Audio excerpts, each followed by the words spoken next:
Halo semuanya, kembali lagi di pelatihan by NGI. Nah, pada kesempatan kali ini kita akan membahas mengenai konsep pengolahan data dan juga analisis parameter kesesuaian. Nah, konsepnya kurang lebih seperti ini prosedur kerjanya. Jadi, yang pertama ada pengumpulan datanya dulu. Pengumpulan data ini terdiri dari beberapa data parameternya, seperti data jenis tanah, kemudian data citra satelit, data lapang, dan juga data DEM.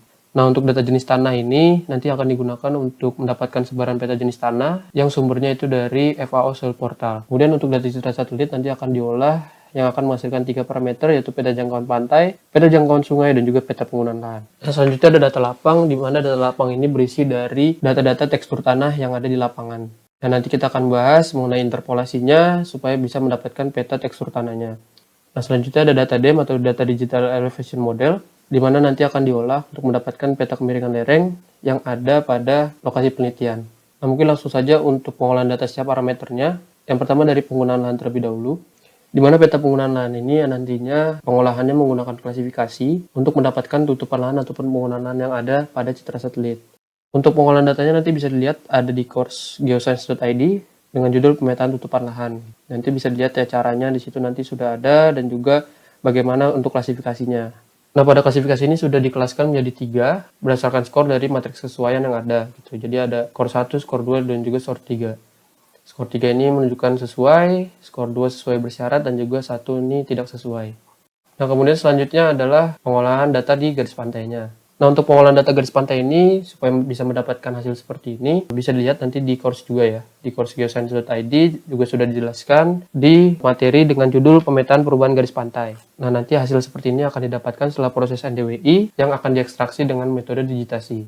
Nah, kemudian untuk mendapatkan peta batas pantai ya, atau peta jangkauan pantai, kita bisa menggunakan tools buffer yang tersedia pada QGIS.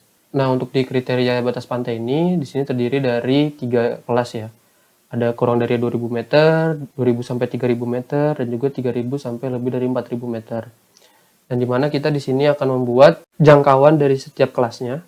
Kalau buffer tadi ini untuk satu jangkauan saja ya. Tapi kalau misalkan ada 3 jangkauan seperti itu, kita bisa menggunakan tools multiple ring buffer. Ini ada di vektor geometri ya, bisa dicari juga di toolbox nanti. Nah, kemudian kita input layernya, itu masukkan data garis pantainya. Kemudian karena tadi ada 3 kelas ya, jadi kita masukkan 3. Nah, selanjutnya di sini ada distance between rigs-nya, yaitu jarak dari setiap jangkauannya begitu ya. Nah, karena tadi jangkauannya adalah ada yang 2000 dan juga ada yang 1000 gitu ya. Ini kan untuk yang kelas sesuai bersyarat ini jangkauannya 1000.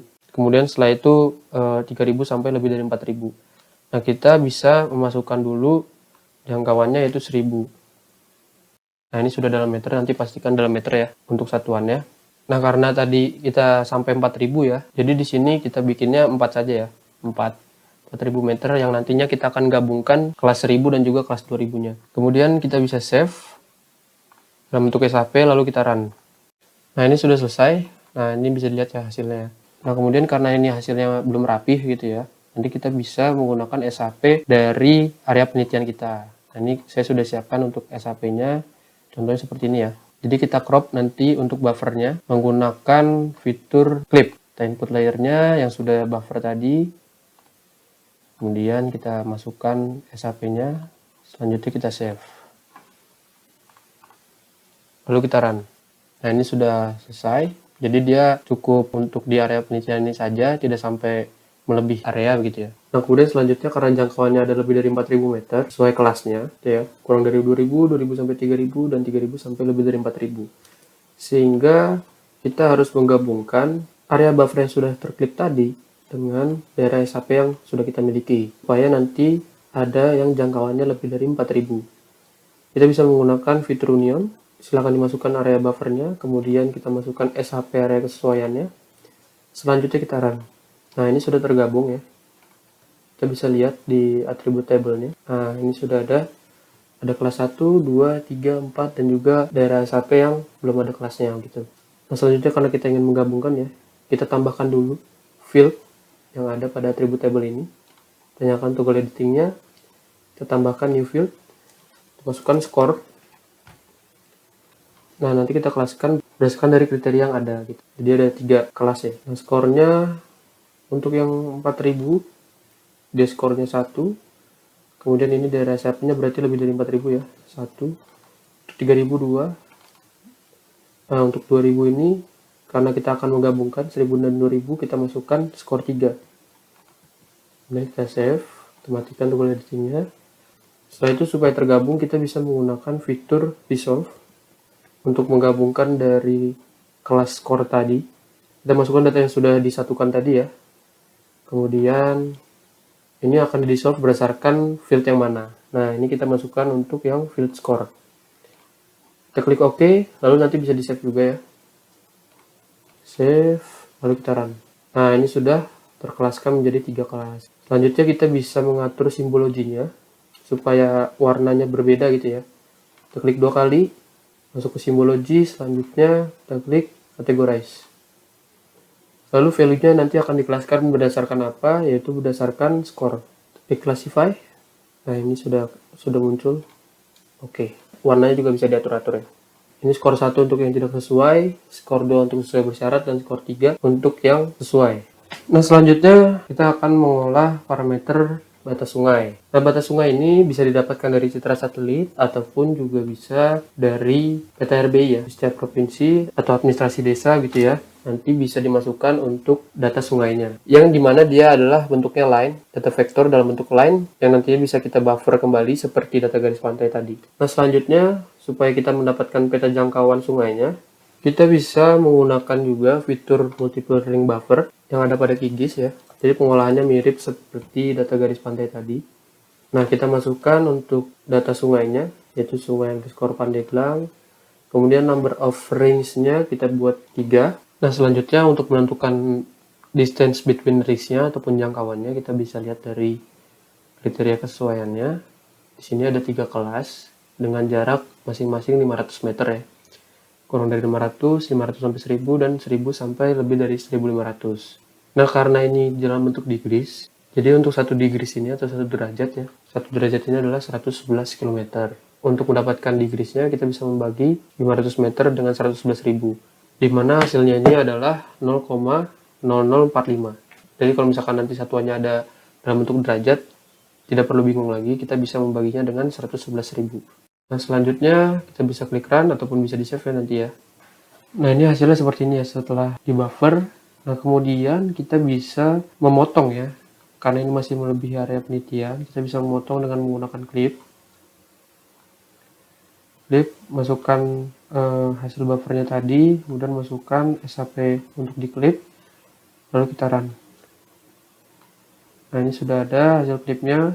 Nah, selanjutnya ini sudah ada 3 kelas, tapi jaraknya kisarannya hanya 0 sampai 1500 saja. Sedangkan di sini untuk jaraknya dia 0 sampai lebih dari 1500 gitu. Nah, jadi untuk yang lebih dari 1500 yaitu daerah SAP-nya gitu ya, yang tidak terbuffer, kita bisa menggabungkan ya seperti garis pantai tadi, hasil klip ini dengan daerah penelitian kita atau area SAP-nya gitu ya, dengan fitur union. Kita gabungkan, kita masukkan klipnya, lalu overlay layernya dengan SAP penelitiannya. Selanjutnya kita run. Nah, ini sudah menyatu dia. Kita bisa lihat di union ini sudah ada gitu ya. Pada ring ID-nya ini sudah lihat, ini yang belum ada kelasnya begitu ya. Selanjutnya, karena ini masih terlalu banyak dari fiturnya yang ada pada ring ID, nah ini kita bisa menggabungkan gitu ya. Menggabungkan dengan fitur dissolve agar dia hanya menjadi satu di setiap fieldnya. Masukkan yang unionnya, lalu dissolve fieldnya kita gunakan bagian ring ID. Klik OK, lalu kita run. Nah, ini bisa kita lihat ya, sudah ada 4 saja gitu ya. Nah, kemudian kita bisa masukkan atau tambahkan kembali field baru, yaitu score. Nah, score ini kita akan gunakan untuk mengkelaskan dari setiap kelasnya gitu ya. Nah, untuk 0045 ini dia adalah kelas yang pertama ataupun 500 meter ya. Berarti dia paling dekat dengan sungai. Kita kasih skor 3. Nah, kemudian yang di sini kelas 2. Nah, selanjutnya adalah kelas 1. Nah, yang belum ada kelasnya ini, dia masuk kelas 1 karena dia jaraknya lebih dari 1500. Jadi jarak antara 1000 hingga lebih dari 1500 kita masukkan ke skor 1. Kemudian kita save, kita matikan toggle editingnya. Selanjutnya kita bisa menggunakan kembali fitur dissolve untuk menggabungkan tadi ya. Kita bisa menggunakan field score yang sudah kita tambahkan tadi, klik OK, lalu kita run. Nah, ini sudah terdapat beberapa kelas ya. Kita bisa menggunakan atribut table, bisa lihat ya, cuman ada 3 kelas saja. Selanjutnya bisa kita atur ya simbologinya supaya warnanya berbeda. Klik 2 kali masuk ke simbologi, lalu kita pilih categorize, kemudian value-nya kita pilih score, lalu classify, klik OK. Nah, sudah terlihat ya. Selanjutnya kita masukkan data sungainya. Ini kalau yang untuk ungu adalah 500 meter dari sungai, yang biru ini dia 500 hingga 1000 meter. Nah, untuk yang hijau ini adalah 1000 hingga lebih dari 1500. Nah, selanjutnya untuk parameter jenis tanah ya. Parameter jenis tanah nanti bisa download di website FAO. Ini saya sudah ada datanya, sudah saya masukkan ke QGIS. Nah, kemudian selanjutnya kita bisa untuk mengklip ya, supaya nanti munculnya semua daerah penelitian kita saja. Kita bisa menggunakan fitur clip dan masukkan overlay-nya dengan SAP area penelitian kita. Ini saya sudah mengklip juga untuk datanya. Nah, ini sudah ada ya, di tanahnya. Ini kalau misalnya lihat datanya seperti ini di atribut table-nya. Nah, ini di field-nya ada salah satunya ada domsoy. Domsoy ini adalah nama jenis tanahnya ya. Dia berupa singkatan, ada GD, AO, AA. Nah, kita bisa lihat singkatannya pada data yang kita download. Nanti di FAO juga ada keterangannya begitu ya, ada legend-nya. Nah, nanti bisa lihat di situ. Nah, selanjutnya karena ini masih dalam satu warna ya, kita bisa mengkelaskan dulu simbologinya. Misalkan domsoy, kemudian classify, lalu oke. Nah, di sini JD ini adalah singkatan dari Fluvisol dan AO ini adalah andosol. Dimana untuk kriterianya Fluvisol di core 3 dan andosol di kelas 2. Dan nanti mungkin bisa dilihat lagi ya ke website FAO Soil portalnya untuk penamaannya gitu. Jadi ini bisa dikelaskan juga. Kalau untuk yang AO berarti karena dia skornya 2, nanti masukkan di atribut table-nya 2, kemudian JD adalah skor 3. Kurang lebih begitu untuk parameter jenis tanah. Nah, selanjutnya adalah parameter tekstur tanah, di mana untuk parameter ini diperoleh dari pengambilan data lapang secara langsung ya. Nanti setelah pengambilan sampel tanah, dilakukan vaksinasi di lab, kemudian nanti bisa dicatat apa hasil sampel di setiap pengambilannya, apakah dia bertekstur halus, sedang, ataupun kasar. Nah, saya sudah ada datanya seperti ini ya. Kita bisa lihat atribut tabelnya. Nah, ini saya sudah ada koordinat dan juga teksturnya. Ada halus, sedang, dan juga koordinatnya, dan juga ada skornya. Nah, skor ini untuk halus dia 3 dan juga sedang ini 2. Nah, ini berdasarkan kriteria kesesuaian yang sudah kita bahas. Nah, selanjutnya langsung saja kita ke pengolahan datanya. Kita bisa menggunakan metode interpolasi. Jadi kita cari interpolasi ya di toolbox. Terus kita masukkan data teksturnya. Interpolasi atributnya kita pilih yang score. Kemudian kita tambahkan ya untuk input layernya. Pastikan ini dalam bentuk poin. Lalu selanjutnya di extend ini kita drag data titiknya. Ini bisa di drag seperti ini. Jadi jangan menggunakan use map canvas karena dia akan menggunakan ukuran dari keseluruhan petanya ya. Kemudian untuk pixel size ini tergantung pilihan. Kita bisa menggunakan resolusi berapa meter nanti, 30 meter atau 20 meter gitu ya. Untuk pixel ini nilainya berbeda ya gitu dari meter ya. Saya menggunakan 0,0007. Lalu selanjutnya kita run. Nah, ini sudah ada hasilnya. Nah, karena ini sudah terinterpolasi, selanjutnya kita harus mengkelaskan kembali data-data yang sudah ada di sini menggunakan fitur reclassify. Reclassify by table, kemudian masukkan data interpolasinya. Selanjutnya kita tambahkan untuk kelasnya. Nanti bisa diatur ya sesuai dengan datanya. Value-nya 2, kemudian 0,6, maksimum 3, value 3. Ini kenapa saya membuat 2 dan 3 saja, karena datanya dia hanya ada halus dan juga sedang ya. Halus untuk poin 3 dan sedang untuk poin 2. Oke, selanjutnya kita run. Nah, ini datanya sudah ada. Sudah tinggal 2 kelas saja. Kemudian kita bisa mendapatkan warna pada data reclassify ini. Bisa menggunakan palette. Lalu kita classify. Bisa kita ubah ya warnanya ya. Nah, kemudian kita klik OK, lalu hasilnya seperti ini. Nah, ini bisa kita klik kembali, karena dia masih melebihi area penelitian. Kita bisa menggunakan tools raster, kemudian extraction, lalu habis itu klik raster by mask layer. Nah, selanjutnya ini sudah ada ya, input layer kita sudah masukkan, mask layernya masukkan kembali SAP kesesuaiannya, lalu kita run. Nanti bisa di save juga ya. Nah, ini karena dia menjadi hitam putih kembali, kita bisa ubah. Kita klik OK. Nah, ini sudah ada ya. Jadi kalau untuk data tekstur tanah ini cuma ada dua. Dia hanya ada kelas halus dan juga kelas sedang. Dan untuk skornya dia ada di skor 2 dan juga skor 3. Untuk skor 1 ataupun tidak sesuainya itu tidak ada. Nah, baik, selanjutnya parameter kemiringan lereng ya. Parameter kemiringan lereng ini kita bisa peroleh dari data Demnas. Nanti bisa di-download melalui website indonesiatanaair.co.id. Kemudian setelah nanti sudah terdownload datanya, kita bisa masukkan ke QGIS langsung. Nah, ini saya sudah ada data Dem dari seluruh Pulau Jawa ya. Kemudian karena masih seluruh Pulau Jawa ini, kita bisa melakukan proses clipping, raster, extraction, clip raster by mask layer, kemudian masukkan input layernya ya. Lalu mask layer kita masukkan, yaitu SAP area kesesuaian, kemudian kita run. Ini sudah ada untuk area penelitiannya, data demnya. Kemudian setelah itu kita bisa mengubah data dem menjadi data slope, atau data kemiringan lerengnya ya, dengan fitur yang ada di raster. Kita ke raster, kemudian analisis, setelah itu kita pilih slope. Selanjutnya kita masukkan data yang sudah terklik tadi, kan, kemudian ini default saja yang lain. Nah, ini jangan lupa di checklist karena kriteria kesesuaiannya itu dalam bentuk persen ya, 0 sampai 3%, 3 sampai 9% gitu ya kelasnya. Kita checklist untuk pilihan ini, slope express as percent instead of degrees. Karena kalau misalkan nggak di checklist, dia akan dalam bentuk derajat dan satuannya pasti berbeda lagi. Lalu kita run. Nah, hasilnya seperti ini. Sudah lihat ya, dia range 0 sampai 9. Dan selanjutnya kita bisa menggunakan reclassify untuk mengkelaskan data-datanya. Sebagai table, masukkan data yang tadi sudah diubah menjadi slope. Lalu kita masukkan ya kelas-kelasnya. Karena kita ada 3 kelas.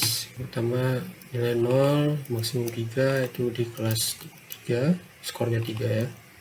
3 sampai 9, skornya 2. Kemudian 9 sampai, nah ini kita tulis aja maksimumnya 90 ya. Skornya 1. Klik OK. Kemudian nanti bisa di save juga ya, saya bisa langsung run. Nah, ini sudah ada data hasil reclassify-nya. Kemudian nanti bisa diubah menjadi vektor, data vektor, raster, kemudian conversion, setelah itu polygonize, lalu masukkan data yang sudah tadi di reclassify, kemudian yang lain default saja, dan ini bisa di save gitu ya. Selanjutnya bisa di run. Nah, kemudian hasilnya seperti ini. Jadi data yang sudah tervektor ya. Nah, ini sudah saya bikin simbologinya. Kalau mau diedit simbologinya bisa diklik 2 kali, kemudian pilih categorize, nanti ya bisa diubah juga warna-warnanya. Nah, ini sudah sesuai dengan kelasnya 1, 2, 3. Jadi 1 yang tidak sesuai, 2 sudah bersyarat, dan 3 sesuai. Oke, mungkin sekian penjelasan mengenai analisis di setiap parameter untuk mendapatkan peta kesesuaian. Terima kasih dan selamat mencoba.